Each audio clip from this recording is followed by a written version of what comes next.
Hello everyone, welcome to today's session on numerical problems. Now we are going to discuss geotechnical related problems that were asked in GATE 2009. Here is our first question. A soil has a specific gravity of its solids equal to 2.65. The mass density of water is 1000 kg per meter cube. Considering 0 air voids and 10% moisture content of the soil sample, the dry density of the soil would be. So here they are asking you to report dry density in terms of kg per meter cube, which is rounded off to 1 decimal place. So let us write the given parameters first. So G is equal to 2.65 here, and mass density rho W of water is 1000 kg per meter cube, and they told 0 air voids. It means that the soil is 100% saturated. So degree of saturation is 100% and moisture content at 100% saturation is 10%, and they are asking you to find out how much is your rho D. So it's a direct question. So rho D is equal to G rho W divided by 1 plus. So G is directly given, rho W is also given, so E is required. So when S and W are given, and if you are asked to find out E, so directly you should get into our SC equal to WG relationship. So degree of saturation into void ratio is equal to water content into specific gravity. So anyways, your degree of saturation is 100%, so just neglect it. So E is equal to, so anyways it is 1. So E equal to W, so substitute in terms of fraction, into 2.65, so which gives you 0.265, right? So your rho D is equal to G, which is 2.65 into 1000 divided by 1.265, right? So shall we find out the answer? So you will get your answer as 2094.86. So whenever you are solving numerical problems or practicing for GATE, download GATE calculator and use it. So 2095 kg per meter cube is your answer, right? Because they are asking you to round off to first decimal place. That's it. Shall we move on to the next question? So next question, number 25, is a concentrated load of 500 kilonewton is applied on an elastic space. The ratio of increase in vertical normal stress at depth of 2 meter and 4 meter along the point of loading as per Bossinus theory would be how much? They were asking you. So here they have given you the concentrated load. So as per Bossinus theory, the vertical stress due to concentrated load is given by the formula 3Q by 2 pi Z square. This is your influence factor, divided by 1 plus R square by Z square whole power 5 by 2, right? So here anyways R is equal to 0, right? Because they are asking you along the point of loading. So there is no distance in the radial direction. So this one will become 0, 1 by 1 is anyways 1. So your sigma is equal to, so at 2 meter depth. So let us consider at 2 meter, your sigma 2 meter is equal to 3Q by 2 pi into 2 square, right? So at again 4 meter depth. So at 4 meter, once again is equal to sigma 4 meter is again 3Q by 2 pi 4 square. So if you wish to find out the ratio between 2 meter and 4 meter, Then, so sigma 2 meter divided by sigma 4 meter will give you, so 3q will get cancelled, 2 pi will get cancelled. So 1 by 2 square will be there. Sorry. So 1 by 2 square is there, and again 1 by 4 square is there. So which ultimately gives you 16 by 4, which is 4. So the ratio between the vertical stress at 2 meter and 4 meter is just 4. Right. Our next question is based on concepts, not a numerical problem. So here a set of statements are given, and you need to find out whether they are true or false. First one is, the lateral pressure in the soil while being tested in an odometer is always at rest. Yes, it is true. Why? In the sense, in odometer test, your soil is provided a confinement in the lateral direction because of that ring, and your soil is not allowed to deform laterally. So, it is at rest condition. Whenever deformation is prevented in the lateral direction, then that indicates it is at rest condition. So, P is true. So, coming to the next one, for a perfectly rigid strip footing at deeper depths in a sand deposit, the vertical normal contact stress at the footing edge is greater than that at its center. Well, this is based on Borovica's study, and he has found that confinement is found to increase at deeper sand layer when Kr, relative stiffness factor, Kr becomes infinity, then the contact stress is minimum at the center and it is maximum at the edges. So this statement is also true. So coming to the next one, the correction for overburden pressure and dilatancy are not applied to measure SPTN value in case of clay deposit. Yes, we will not apply overburden correction and dilatancy correction for clayey soil. It is applied only for granular soil. So third statement is also correct. So option A, which has all true, is our answer. Right? Now we move on to the next question. So our next question is from pile foundation.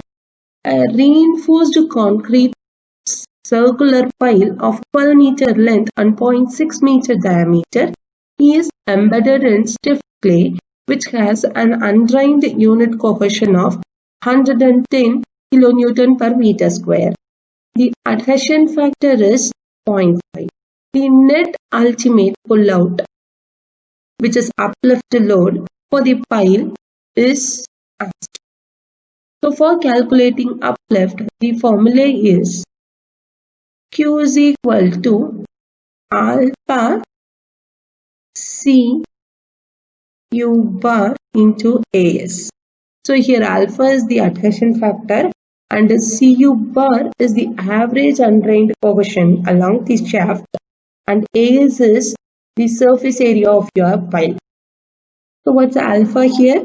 So the value of alpha here is 0.5, and we have only one undrained coefficient given here, which is 110, and surface area of your pile is pi into diameter of your pile is 0.6 and 12 meter. So use your gate calculator and multiply and find out the answer. So you will get your answer somewhere around 1244.07 kilonewton per meter square. They are asking you to round off to the first decimal place 1. So your answer is 1244 kilonewton per meter square. Right. So now we move on to our next question from slope stability analysis. A granular soil has saturated unit weight of 20 kilonewton per meter cube and an effective angle of shearing resistance is 30 degrees. Unit weight of water is 9.81 kilonewton per meter. A slope is to be made on this soil deposit in which seepage occurs parallel to the slope up to the free surface. Under this seepage condition, for a factor of safety of 1.5, the safe slope angle is how much they were asking. So now let us start drawing the slope. So if this is the slope, the seepage is occurring in the upper direction, right? So your seepage water will be U, your pore water pressure will be in the upper direction, whereas your normal force will be acting towards the downward direction. So your net normal force is given by N minus U, right? So our factor of safety formula states that P, here anyways our soil is a granular soil. That gives us P is equal to 0. So summation of N minus U tan phi divided by W sin alpha, right? So here, what is your N? N is equal to your saturated unit weight into H, height of the slope. So I can write it like, so 20 is the saturated unit weight and 9.81 into H will be here into tan. Our effective angle of internal friction is 30 degrees and here W is once again gamma into H. That gives you 20 into H into, I'm sorry, here cos alpha will be there. So cos alpha. So here sin alpha is there. Right? So because N is the normal stress, so if you consider W as the weight of soil, which is gamma into H, if you resolve it into normal and tangential force, then you will get gamma H cos alpha and gamma H sin alpha. So which is actually equal to your factor of safety of 0.1, right? So now let me convert this sin alpha by cos alpha as tan alpha for easy calculation, and I'll bring that tan alpha to the left hand side. So tan alpha is equal to 20 minus 9.81 H, and H will get cancelled into tan 30 degree divided by 20, right? So these two I brought there and that's it. And your factor of safety must be in the denominator. So if you find out, then you will get alpha somewhere around 11 degrees. Okay. So you'll get a value, take tan inverse to that value, then you will get tan alpha as 11 degrees. So we'll now move on to another problem from strain slope stability. Actually, it's not from slope stability. It is actually based on shear failure, right? So let me show the question. A 3 by 3 meter square precast reinforced concrete segment to be installed by pushing them through an existing railway embankment or making an underpass as shown in figure. The air reaction arrangement using precast PCC block placed on the ground is to be made for the jacks. At each stage, the jacks are required to apply a force of 1875 kN to push the segment. The jack will react against the rigid steel plate placed against the reaction arrangement. The footprint area of reaction arrangement on natural ground is 37.5 meters square.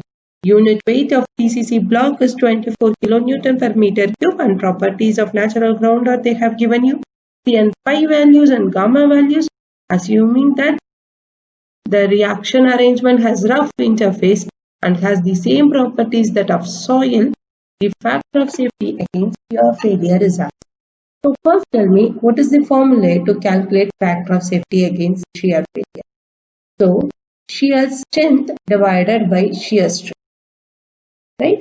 So that gives you factor of safety, and they are asking you to determine this factor. So here, where from this shear strength will come into picture? from the soils problem. So P plus sigma tan phi is going to give me the shear stress. So what is the stress actually here? So here for this slope, the stress is pushing of this gas. So let me narrate the situation once again to you. See, this is a railway embankment and they are trying to insert a precast block inside this railway embankment so as to make an underpass, just like a tunnel. So to push this segment into this railway embankment, they need a reaction assembly. So this precast PCC block is used to provide you the reaction. A jack is used to get that reaction. So when you push this by taking a reaction from this precast block, then this segment will get inserted into your railway embankment. And they told how much amount of force is applied during each push is mentioned here as 1875 kilonewton, right? And they have mentioned what are the soil properties of this railway embankment, and they mentioned what is the unit weight of this block. Everything is being mentioned, and they are asking you how much would be the factor of safety, right? So here, coming back to our formulae, here this shear stress is going to come from our push, right? So first we will calculate what is this tau is equal to. So they told at each push they are going to apply a force of 1875 kilonewton, and the area which is subjected to this reaction force is 137.5 meters square. So force by area will give you the shear stress. So 1875 divided by 37.5 will give you how much? So just calculate and tell me how much is your value. So I got somewhere around 50 kilonewton per meter square, right? So now coming to our shear strength segment. So C plus sigma tan phi. C value is directly given plus sigma. So what is sigma? Vertical stress. So where from this vertical pressure is coming? So the vertical pressure is coming from this precast block. So how much is this vertical pressure actually?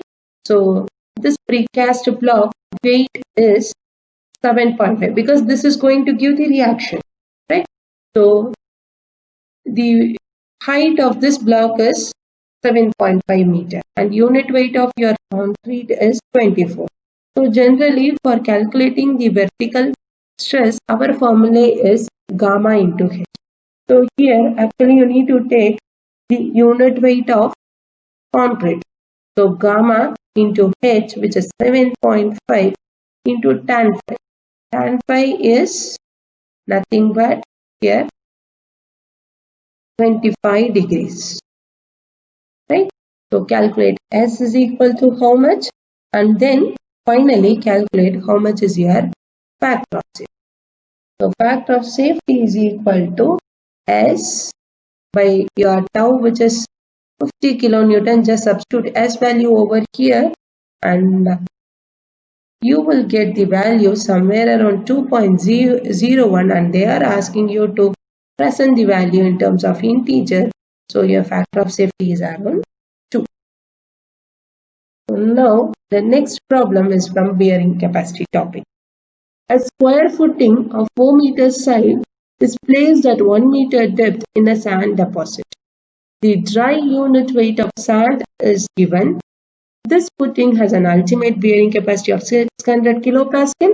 Consider the depth factor dq is equal to d gamma is equal to 1 and the bearing capacity factor and gamma is equal to 18.75.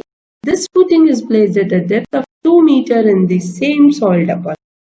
For a factor of safety of 3 meters, as per Tesagi's theory, the safe bearing capacity of this footing would be how much?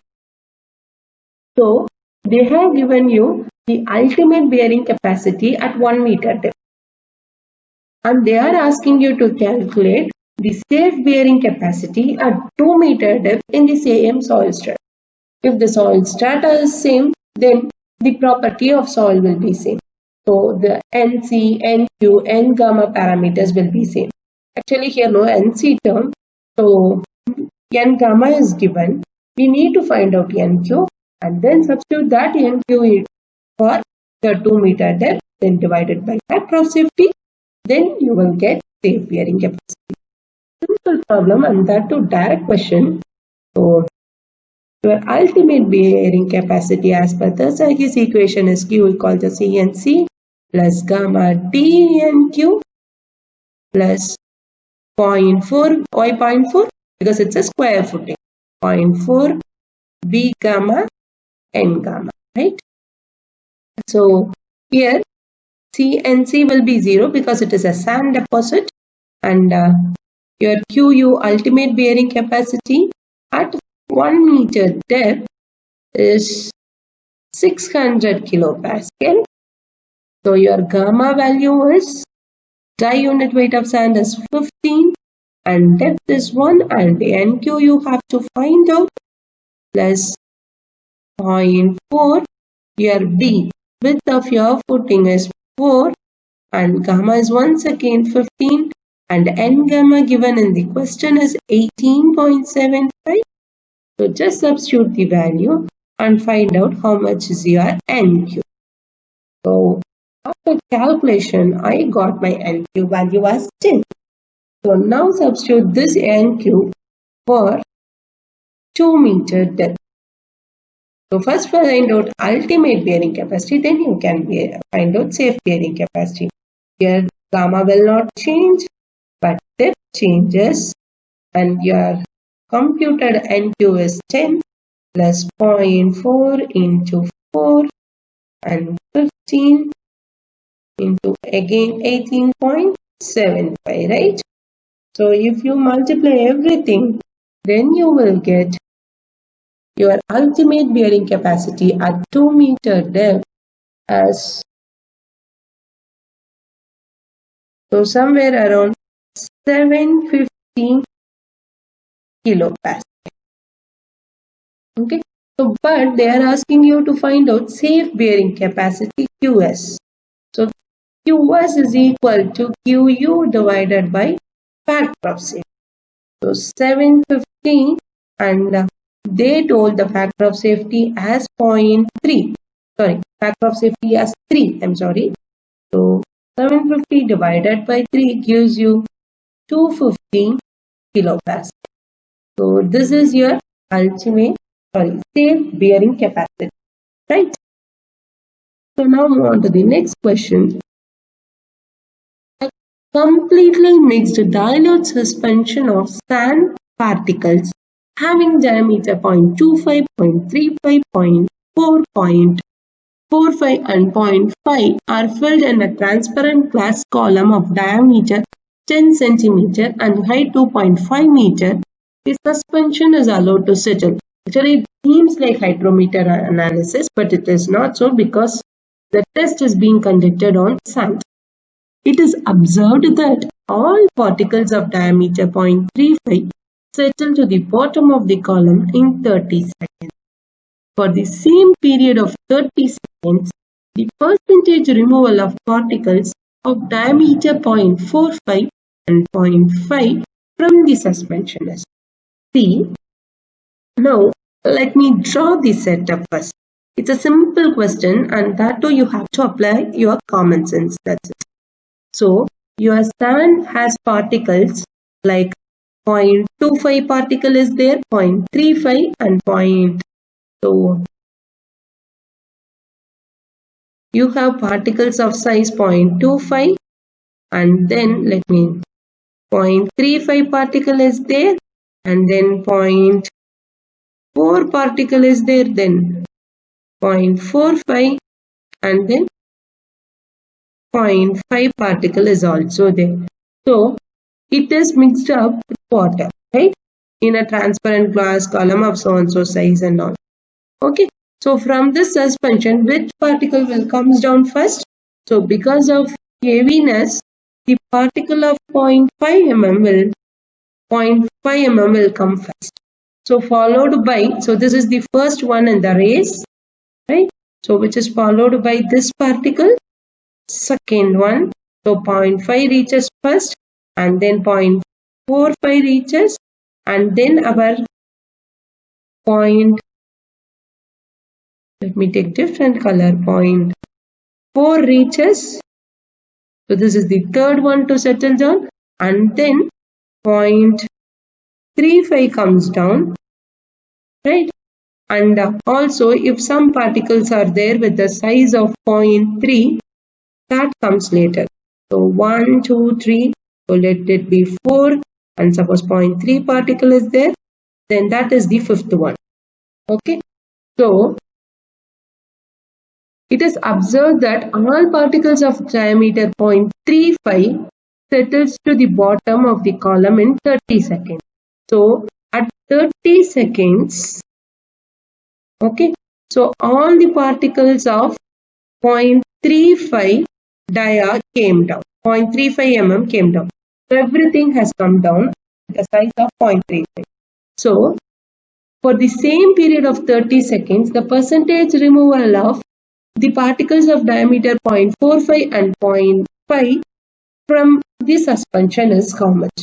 See, if particle of 0.35 mm are settling down, so this is the fourth one in the race. It means that already 0.5 and 0.45 particles have got settled down because they are heavier particles. They might have settled already, right? Even in your hydrometer analysis, heavier particles settles first, your acidity particles settle first, and your clay particles settles after 24 hours or almost at the end of 24th hour, the clay particles will settle down, right? So here also at 30 seconds, if all the particles of 0.35 mm are settling, 100% particles of size 0.45 and 0.5 might have settled already, right? So 100% is the answer. Now move on to the next question. In a soil specimen, the total stress, effective stress, hydraulic gradient and critical hydraulic gradient are sigma, sigma dash, I and IC respectively. They used normal notations only for total stress, effective stress, hydraulic gradient and critical hydraulic gradient. For initiation of quicksand condition, which one of the following statement is true? See, quicksand condition occurs whenever your effective stress is 0. So when the effective stress is 0, then only your quicksand condition commences. So your effective stress has to be 0 and your hydraulic gradient I, which is equal to G minus 1 by 1 plus E, is your IC, right? Your critical hydraulic gradient. So your I must be equal to IC. Your hydraulic gradient must be equal to critical hydraulic gradient and your effective stress must be equal to 0. Then only quicksand condition occurs. So which option is correct? So option B is correct. So that's it for the day. Thank you guys.